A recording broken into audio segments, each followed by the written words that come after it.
Hello and welcome back to the YouTube Iceberg. Today we're going to be doing Tier 2, or as it's titled, the Addict tier. Tier is actually twice as large as Tier 1, so I'm going to be splitting up into two videos. Here's what the original image has to say about people who've entered this tier. To these people, YouTube is their life. Everything here is generally well known in YouTube culture, including popular, weird creators, and popular controversies. We already discussed some kind of strange things in the previous video, but almost all the entries in the first tier were pretty recent things, like almost all of them were shit that happened in the past 5 years. I've noticed a big chunk of this tier is drama between creators, so let's get right into it.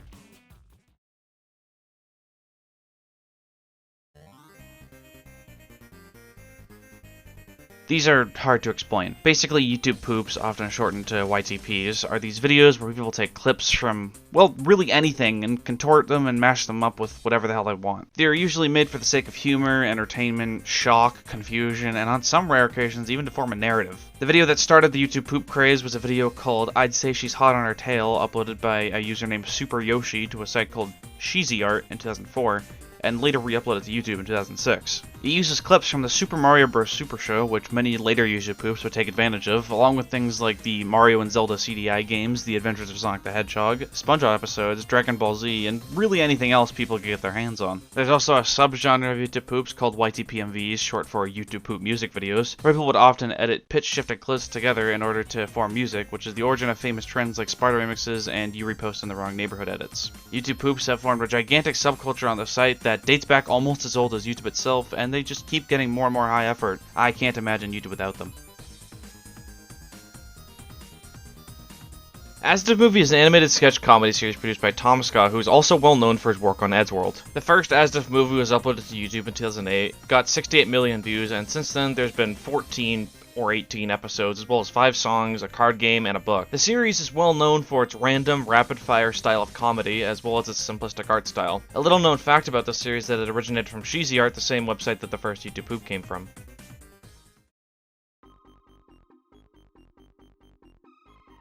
Google Plus was a social media platform created by, well, Google in 2011 to compete with other sites like Facebook and Twitter. The platform was an attempt to link together all of Google's products, such as Google Drive, Blogger, and YouTube, all to one account. It lasted for 8 years and honestly wasn't Google's greatest move. It had its fair share of controversies and just fundamental flaws that prevented it from being as popular as its competitors. Where Google Plus really gained notoriety and how it related to YouTube was in 2013, when you were forced to make a Google Plus account to comment on YouTube videos. This decision massively changed the YouTube comment section and made it so comments would be ranked according to a mix of relevance, popularity, as well as the commenter's community engagement and reputation, instead of before when it was just, whatever comment gets the most likes gets top comment. Hundreds of thousands of users expressed resentment for this change, including YouTube co-founder Jawed Karim, who I talked about in the last video. In 2015, it was announced that the Google Plus integration would be discontinued. MLG parodies were a trend on YouTube around 2014 to 2015. Also known as montage parodies, they are exactly what they sound like, a parody of gaming montages, which are fast-paced compilations of cool clips hidden in video games. Initially only made by esport teams such as, well, MLG, there were also an abundance of poorly made montages with not super remarkable clips made by amateurs. These eventually led into parodies of these montages, with the first montage parody being uploaded as early as 2011 by Jamal These parodies got super popular in early 2014. They would basically take a game, a separate video, or really anything and make it into a montage, which, now that I think about it, is a pretty similar format to YouTube poops. Maybe you can consider these videos a subgenre of YTPs. These videos featured edits such as hit markers, Doritos, Mountain Dew, Illuminati, Snoop Dogg, Sonic, as well as really loud dubstep and audio clips of kids popping off in video games. A lot of YouTubers that are still popular today got their start making these parodies, such as Pyrocynical, No Fuckers, and Jay Schlatt. 10-hour loops are, again, exactly what they sound like, loops of videos for 10 hours. These started in 2011 when YouTube removed the 15-minute limit for video length, which allowed people to upload videos however long they wanted. This led people to extend popular videos for 10 hours, such as Nyanket or the Wii Shop channel theme. There are also videos like this where there's an extended period of silence interrupted by a certain sound effect. And finally, another famous example of this is Portal Radio Loop 10 hours, where if you go to 5 hours and 19 minutes into the video, then, well, I'll just let you figure that out for yourself. Jake Paul is the brother of Logan Paul, who I talked about in the previous video. He's pretty similar in personality, but he's never done anything as abhorrent as using a dead body for clickbait, although he definitely doesn't have a squeaky clean record either. He was mainly known for doing vlogs, prank videos, and rap music. Not even a week after Logan's Suicide Force debacle, a video surfaced online of Jake Paul saying the N-word. He also came under controversy in 2021 when he faced sexual assault allegations, and in 2018 when he uploaded the video talking about how he lost his virginity to his audience of impressionable children. Jake Paul is now known for being a professional boxer. callmecarson is a YouTuber well known for doing videos of him and his friends playing Minecraft or calling on Discord, as well as being the founder of SMP Live, a private Minecraft server where everyone participating must be streaming, which had over 100 members, many of which later went on to join SMP. He's also the founder of The Lunch Club, which is a YouTube comedy group focused on vlogs and other content of that sort. It was founded in April of 2019 and officially disbanded in November of 2020. While they initially claimed it was because of the COVID-19 pandemic, it was later revealed that Carson had been sexting his fans, many of whom were underage. This made most of the creators that Carson had been collaborating with cut ties with him, along with the disbandment of The Lunch Club. He took an 8-month break and came back to YouTube in August of 2021. 5 Minute Crafts is a YouTube channel created by Russian media publisher The Soul Publishing.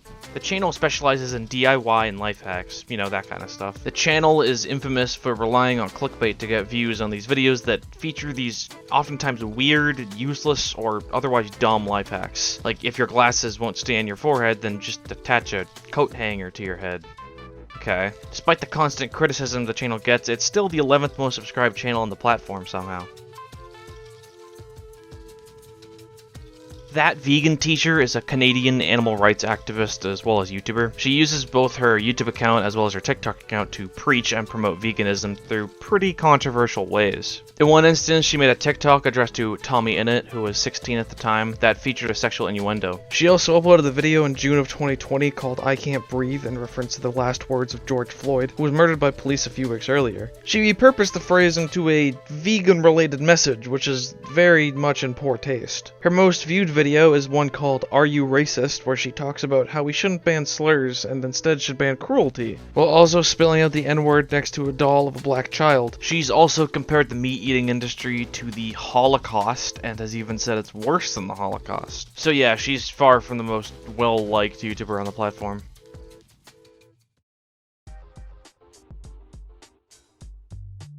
On April 3rd, 2018, a shooting occurred at the YouTube headquarters in San Bruno, California, wounding 4 people before the perpetrator soon committed suicide. The shooter was 38-year-old Azerbaijani vegan activist Nasim Nafagia Agdam. Her motive for doing this was documented on her website, where she said that YouTube would filter her videos in order to keep them from getting views, and she also claimed that YouTube demonetized all her videos. Imagine Not Commenting is a copy-pasting experiment conducted by a YouTuber named The Spiffing Brit. He uploaded a video about the YouTube algorithm and how content creators like Dream exploit the community tab to drive interactions. He found out that the algorithm favors community posts that have popular search terms in their text. And he tested this by making a couple community posts that included search terms like that, which led YouTube to recommend his community posts to even people who had never seen his channel. He also talked about the community poll feature, which is even more broken and overpowered. Under many of these polls, people would comment popular search terms like Minecraft, ASMR, PewDiePie, Fortnite, Markiplier, in an effort to exploit the algorithm so badly that YouTube is forced to fix it. 2160p videos, also known as 4K, were rolled out to YouTube in 2010. While the default for many uploaders is still 1080p, there are some videos that are dedicated to having footage at these high resolutions. YouTube also has an option for 8K videos, which are so high quality that they don't even run well on, like, anything. meatcanyon is an animator on YouTube who is best known for doing his parodies of things such as Western cartoons and YouTubers. His videos are often grotesque with elements of body horror and are meant to disgust or disturb the viewer. Despite his videos being what should be fair use, he's gotten a copyright strike by Warner Bros. For his video Wabbit Season, being a parody of Looney Tunes. meatcanyon began uploading in early 2017 and now has over 4 million subscribers.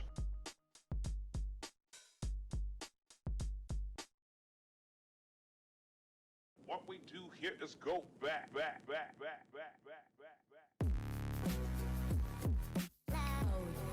iDubbbz is a YouTuber who is well known for doing a variety of content. In more recent years, he's known for doing these full-fledged documentaries on people from YouTube and elsewhere on the internet he finds interesting, even making the effort to go all the way to their house to interview them. He's also well known for hosting the recent YouTuber Creator Clash. However, in 2016 and 2017, his channel was most known for the Content Cop series, where he would call out, expose, or just make fun of content creators who either made bad content or just acted like dickheads. He did Content Cops on creators such as Tana Mojo, Keemstar, Leafy's Here, and Jake Paul. That video is definitely about Jake Paul, trust me. It was basically an unwritten rule around YouTube spaces that if you had a content cop done on you, you are fucked. Many of these accounts had a significant drop in subscribers and popularity after they got Content Cop. iDubbbz eventually stopped making the series in 2017, most likely because he thought the format had run stale, which of course didn't stop people from aping what he did. ricegum is a YouTuber and rapper who has over 10 million subscribers. He's most well known for doing diss tracks on YouTubers such as Jake Paul, as well as getting into beef with other YouTubers. He's infamous for showing off his large sum of wealth in the mansion he lives in a lot. He was the subject of a Content Cop, which was disguised as a Jake Paul video in order to not give ricegum the satisfaction of having a Content Cop, where he calls him out on many things, such as sexual harassment and lying to both his friends and fans. As of today, he holds 10 million subscribers despite the fact that he hasn't uploaded in over a year. A 500 internal server error is a code that websites will send out to you if you try to access their servers while they're down and they don't have a specific reason for why that is. It's a generic code used in all hypertext or HTTP websites, similar to the famous error 404 not found. Some sites will have unique screens for these errors, such as YouTube, who gives you a long code and explains that, sorry, something went wrong. A team of highly trained monkeys has been dispatched to deal with the situation. They also include a funny little image of a chimp. Surreal Entertainment is a similar channel in concept to meatcanyon. It uploads videos that are parodies of existing products or trends that are popular at the time, such as Squid Game, Avengers, or Big Chungus. However, unlike meatcanyon, Surreal Entertainment uses a style characterized by text-to-speech voices and poor quality 3D models and animations, and the goal is more to just be strange rather than disturbing. The channel began uploading in early 2018 and now has over 1 million subscribers. There have been quite a few movies that have been made by and or about YouTubers. Notable examples include Smosh the Movie by, well, Smosh, The Thinning by Logan Paul, Airplane Mode by Logan Paul and Jake Paul, Kickassia by Nostalgia Critic and the rest of Channel Awesome, Angry Video Game Nerd the Movie by Angry Video Game Nerd, and, of course, the Fred Movie trilogy. Most, if not all, of these movies don't do super well when it comes to credit scores, mostly due to either low budgets or the creators just not knowing a whole lot about films.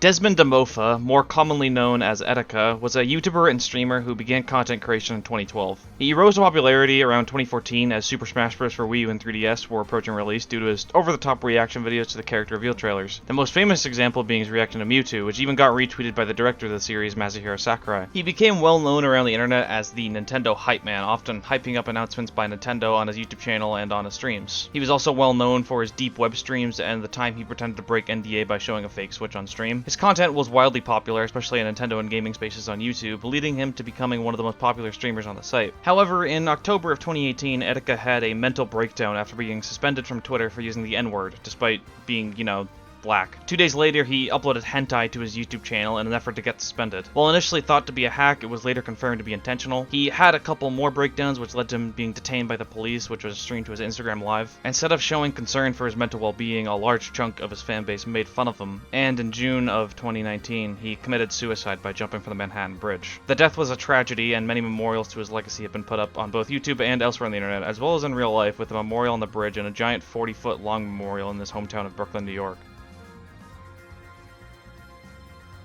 Gucci Gang is a song written by the rapper Lil Pump, released in August of 2017, with the music video on YouTube being released in October of the same year. The song got really popular, gaining over 1 billion views, not particularly because it was a good song, but I guess because it was funny. There are a bunch of memes and remixes of it made online, and it was peak comedy in my, sophomore year of high school. Nikocado Avocado is a YouTuber who joined in 2013. His content mainly consisted of vlogs about his vegan lifestyle up until 2016, when he made a video called Why I'm No Longer a Vegan YouTuber, citing reasons for his decision as the vegan community being hostile and toxic, as well as health-related concerns. Past that point, his content began to be dominated by these mukbang videos he'd upload, which is a trend in which the uploader eats as much food in one sitting as they possibly can. These mukbangs would just keep getting more and more views, leading him to just keep making more and more of them, which led to his health just keep deteriorating. His videos are also well known for his random, extreme emotional outbursts where he'd get extremely angry or sad over seemingly nothing, and then go back to normal soon after. He has stated that his personalities in these videos are played up for views, as Nikocado does have history in the performing arts, and he has always admired the idea of playing a villain, according to him. Despite all of this, that's still his body's fucking up, and it's possibly one of the most depressing stories of a YouTuber doing anything for views. Howtobasic is a channel that joined YouTube all the way back in 2011. Being a parody of tutorial channels, they upload videos of seemingly innocuous how-to videos such as how to feed a baby or how to make McDonald's french fries. The video starts out normal, albeit with a lot of jump cuts and oftentimes no narrations, until you get to the part in the video where he just starts destroying everything, screaming, throwing food and other random objects, and generally just making a huge mess in a very angry way. The man behind the channel is a huge mystery that people have discussed for years. They announced at one point that once they reach 10 million subscribers, they'll do a face reveal. In March of 2018, they hit this goal and uploaded their face reveal video, which started out revealing himself to be Michael from Vsauce. And then it was Max Mofo, and then it was Bean Scene TV. They showcased a lot of different creators in this video, all claiming to be Howtobasic, and honestly the whole thing was a better YouTube rewind than the one we got. Today, the identity of the man behind the account is still a complete mystery and probably always will be. Cryaotic, often shortened to just Cry, was a content creator who mainly did gaming videos, with some of his most well-known series being games like Undertale and Facade. He gained popularity around 2012 when he did collaborations with other popular YouTubers, most notably the king of YouTube at the time, PewDiePie. People enjoyed his content for his calm personality and optimistic attitude, which all went down the drain when, he was outed for sexual misconduct. In June of 2020, it was revealed that Cry had been talking inappropriately to over 12.5 female fans, some of which were as young as 15. This was all happening while he was in his 20s and in a relationship. This was all revealed through allegations through many of the fans in question, as well as one which was uncovered through a DeviantArt post from 2012. Cryaotic has since left YouTube and probably will never come back ever again. Let's hope this ages well. If you don't know what a Tide Pod is, they're basically these little packets of laundry detergent that in 2017 people thought looked really tasty, so they began eating them, resulting in sickness and possibly even death. Thus began the Tide Pod Challenge, a meme where people would film themselves eating Tide Pods because, I don't know, the internet told them to. This led YouTube to take down a lot of the videos of these people doing this quote-unquote challenge to prevent people from promoting and spreading the trend further.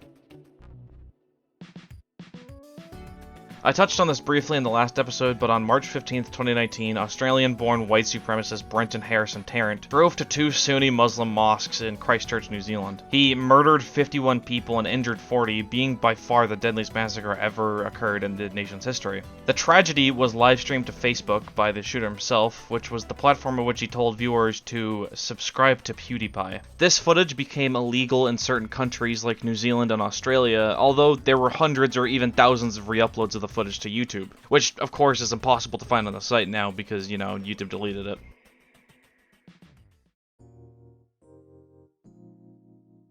Glowing 1000 degree knife videos are just videos of people heating a knife up to temperatures where it literally becomes red hot to cut through certain objects. People say these videos are oddly satisfying and they would get millions of views at the peak of their popularity in late 2016, early 2017. However, people have also criticized the content for being clickbait, which honestly I don't really think it's clickbait because, they're doing exactly what they said in the thumbnail.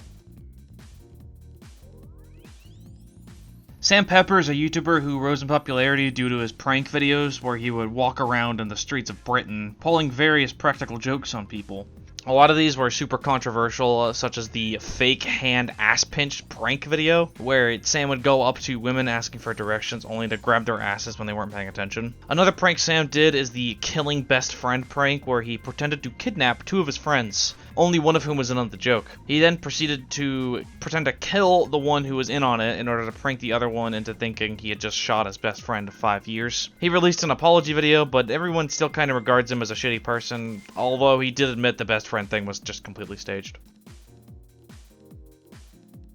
Important Videos and Instant Regret Clicking This Playlist are two playlists created by El Jolto and Epic Donut Dude respectively. They're both these large playlists consisting of funny short videos and memes uploaded by other content creators. This playlist got massively popular in 2016, being one of the only times a playlist has gotten caught in the algorithm like other videos have historically. However, near the end of 2017, the playlist was deleted and re-uploaded by Kier and Caspian. Instant Regret Clicking on this playlist, on the other hand, is a similar concept and is 10 times the size of Important Videos, and today has over 1 billion views.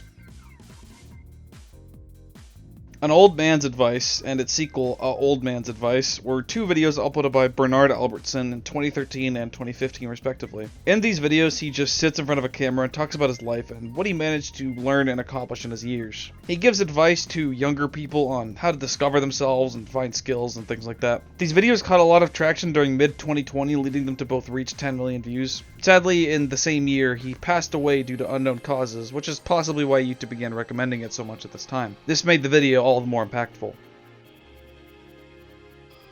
Eat Dat Pussy 445, more commonly shortened to EDP 445, was a YouTuber who was well known for his rant videos and vlogs, as well as being really obsessed with the Philadelphia Eagles. He was a pretty well-respected YouTuber with an entertaining way of just explaining his day.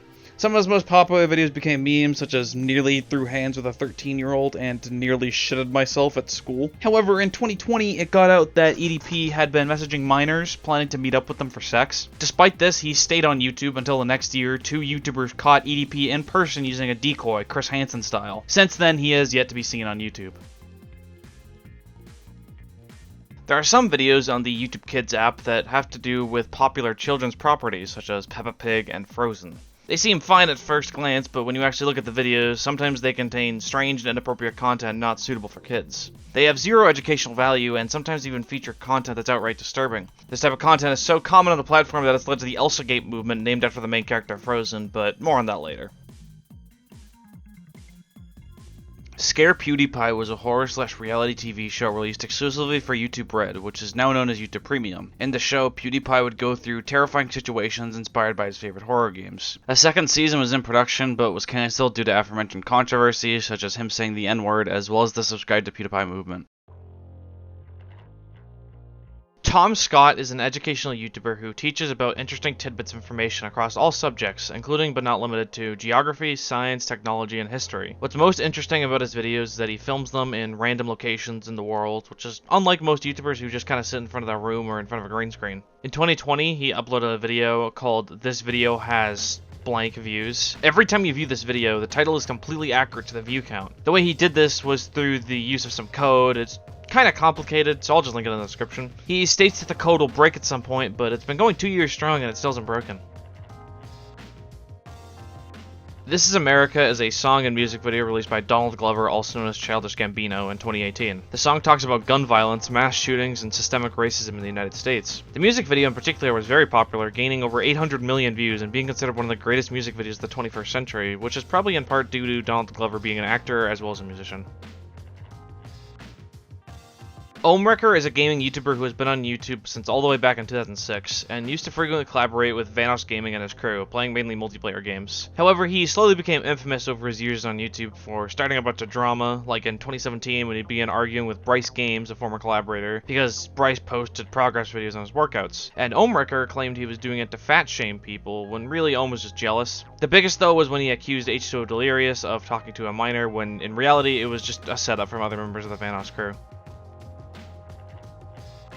YouTube Heroes was a program started by YouTube in 2016, which offered rewards to users who help out YouTube, such as supplying subtitles for videos, moderating comments, or reporting videos that violate the terms of service. The rewards for doing so included a really controversial feature, the ability to mass report videos. YouTube Heroes was possibly one of YouTube's most unanimously disliked decisions, as many thought the mass reporting thing was just completely pointless and that it'd be abused to take down videos that people just personally didn't like. Since then, the program has been rebranded as YouTube Contributors, and the power of contributors has been lessened.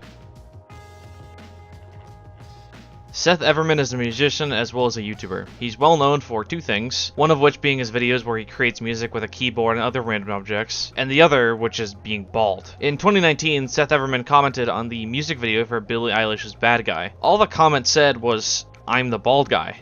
It became the first ever YouTube comment to hit 1 million likes, and to this day, it's by no small margin the most liked comment on the site. There's no backstory or anything to this comment, it's just a really good comment. Virtual YouTubers, or VTubers for short, are content creators or streamers that use motion capture technology to appear to the viewer as an avatar of their choosing. VTubers will often put on a fake personality to suit their avatars, in a manner which has been compared to professional wrestling. The trend originated in the mid-2010s, with Kitsune being the first one to gain mainstream worldwide popularity. Since Kitsune's introduction, thousands more VTubers have spawned, most of which being anime girls, and it's been a mainstream phenomenon on sites like YouTube and Twitch ever since. Yandere Simulator is a upcoming action game that started development all the way back in 2014, where you play as a lovesick girl who's obsessed with getting her classmates' attention to the point of killing other girls. The developer, known online as Yandere Dev, sent out demos of the game to popular YouTubers at the time, such as Markiplier and PewDiePie. The game looked promising and would hopefully have a steady development. Except it didn't. The game, which probably should have been out by now, still has yet to be released with no real release date in sight. Yandere Dev has been shown to be quite the lazy developer, shoving in any excuse he can as for why this Unity-developed game has taken 2 whole US presidential terms to release, such as people are sending me too many emails so I can't make the game. Yandere Dev also isn't great at programming, with many people who are in the field criticizing him for his horribly messy code. He's also very bad at taking criticism or help, often disabling comments or banning people from his Discord, the latter of which happening so often that a trend went around YouTube built for a while of people speedrunning getting banned in the Yandere Simulator server by either criticizing your game or posting about stuff from his cringy past. Even though, you know, he's still cringe.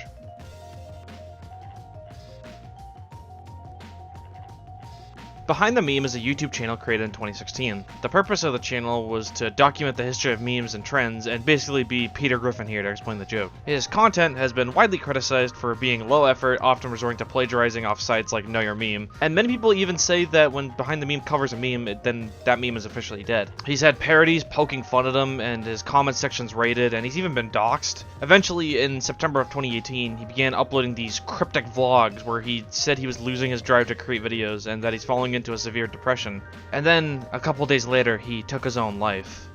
Or so he thought.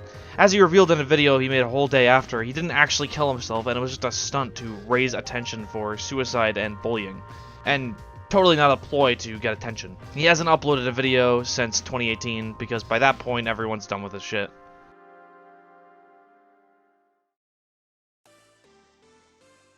The Sidemen are a group of YouTubers consisting of users like KSI, Vicstar, and Bazinga. At one point in 2017, KSI announced on Twitter that he would be leaving the group because he just couldn't stand being around Bazinga. There are a bunch of feuds that took place throughout this war, if you could call it that, such as Deji versus Miniminter, W2S versus KSI, and even some YouTubers who weren't a part of the Sidemen joined in, such as ricegum and Net Nobody, formerly known as Scott as Minecraft. A lot of these feuds featured many long Twitter threads as well as diss tracks, but eventually, about a month and a half later, the group quelled all the drama and reformed the Sidemen. This led many to believe all the drama was made up for views, which sounds about right.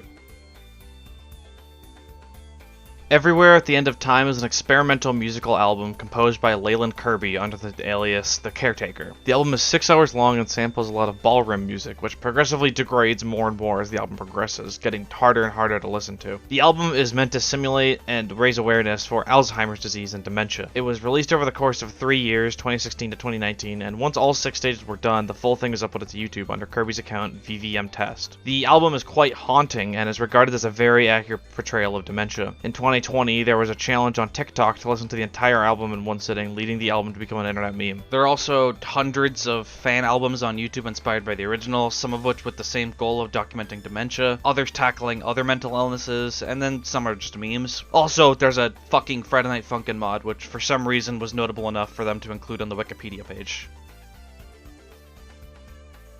The Momo Challenge was an internet urban legend that spread around in 2018 and early 2019. Basically, the idea was that a user named Momo would go around messaging young, impressionable children to do progressively more violent and self-harming acts, eventually culminating in Momo telling them to kill themselves. It was a worldwide scare in 2018, with many media outlets covering the phenomenon, despite the fact that authorities never actually confirmed any physical harm resulting from this challenge. How it relates to YouTube is that in 2019, Momo began showing up in those weird YouTube Kids videos I was talking about earlier, which is a bit concerning. Luke the Notable is a YouTuber who became notable for his 100 Days series, where he would spend 100 in-game days in a hardcore Minecraft world. This series was a massive success, leading him to make 200 days, 300 days, 1,000, etc. This series would become a YouTube trend, with many channels imitating the format. This annoyed Luke, and he attempted to file a trademark for the 100 Days format. He's also going into other YouTubers' DMs and threatening to take legal action if anyone dared make content that resembled his. This was obviously met with some huge backlash from the YouTube community, as people thought he didn't really have the right to copyright a video format, especially since it would lead to a slippery slope of people copyrighting basically anything they wanted on YouTube. Hell, if Mish Cause saw all the people making Iceberg videos after his Mario 64 Iceberg explained, you wouldn't even be watching this video right now. Eventually, Luke noticed the error of his ways and published a full public apology, saying that basically his ego had gotten the better of him. This event has been compared to the React World fiasco of a few years prior, but I'll get to that later. Channel Awesome, also known as That Guy with the Glasses, was a media production company consisting of multiple YouTubers such as the Nostalgia Critic, Linkara, Angry Joe, and Guru Larry. It was founded in 2008, and members of the company would often cross over and collaborate with each other. The company was mildly successful until 2018 when a Google Doc was created called Not So Awesome. This document by former Channel Awesome members included allegations of sexual harassment as well as flat-out poor management, with most of the problems stemming from the CEO, Mike Machad. This caused almost the entirety of Channel Awesome to leave, only leaving the Nostalgia Critic, Cinema Snob, and Guru Larry, who really only stayed because he thought it was funny. Nostalgia Critic's The Wall refers to a review/parody of the film of the same name, created by the rock band Pink Floyd. Instead of being a straightforward review of the movie like Nostalgia Critic's other videos, he opted to instead completely parody it and make it into a musical, much like the original film. The video and subsequent album release were universally panned by, like, everyone, not because he was criticizing a popular piece of media, but because it was just really unfunny. The singing and the visuals were cringy, and the criticisms he posed in the original film were incredibly shallow and just dumb. Onision is one of the most controversial YouTubers on the platform. He had his main channel where he would post sketches and stuff like that, the most popular of which being his I'm a Banana song, and several other channels where he would post his views on controversial topics. Onision is one of those people that has had so many controversies and scandals that it'd be impossible for me to fully explain here, but I'll just run through a couple big ones. In 2009, he uploaded a video criticizing meat eaters, calling them murderers, which eventually was deleted due to backlash. In 2010, he harassed shaytards for saying he would have his newest son circumcised. In 2011, he used his girlfriend at the time having an episode of seizure-induced memory loss for clickbait. In 2012, in response to an allegation that he had raped somebody, he said that she had been with more than 20 people before him, making her a slut and incapable of being raped. In 2013, he killed his pet tortoise and refused to take responsibility for it. In 2018, he made videos cutting down trees that are supposed to be protected wildlife. In 2019, he caught the attention of Chris fucking Hansen, who began a long-ass investigation into him, discovering his history of abuse towards his ex-girlfriends as well as grooming of underage girls. Also in 2019, his Patreon got shut down, leading to him having a total meltdown. In January of 2020, Chris went to Onision's house to get his side of the story, which led him to call the police on Chris Hansen. And then 2 days later, it got discovered that his 2-year-old daughter fell out of a second-story window, fracturing her skull due to his negligence. And all of this is only, well, the tip of the iceberg when it comes to this guy. In 2014, popular YouTubers Ethan and Ela Klein, also known as H3H3 Productions, made a video ridiculing the song ABCDEFG by Allison Gold, mainly focusing on the producer, Patrice Wilson, who was featured heavily in the video. Patrice is known for making many music videos having to do with young children, most famous of which is Rebecca Black's Friday. In the video, Ethan riffs on Patrice, saying he gives off, in his words, weird pedo vibes. He would go on to make 2 more videos about Patrice reacting to more of his music videos. Patrice remained silent until November of 2017, 2 years after the most recent H3 video on him, where he started a live stream with an ominous countdown, counting down to December 1st. Ethan pulled the countdown up on his podcast, and strange cryptic videos began playing, such as a curtain with someone moving behind it, and cell phone recorded footage of a house, leading Ethan, Ela, and our guest Post Malone to be freaked out. This countdown made a lot of people think this was just some kind of ARG, with many theories spawning around it, but when the countdown ends, it was just a video of Patrice talking about how Ethan's comments have essentially ruined his life, with him losing a lot of money and job offers due to his comments and accusations of pedophilia. He released 2 diss tracks after that, and consequently vanished from the internet, handing off his account to a young girl.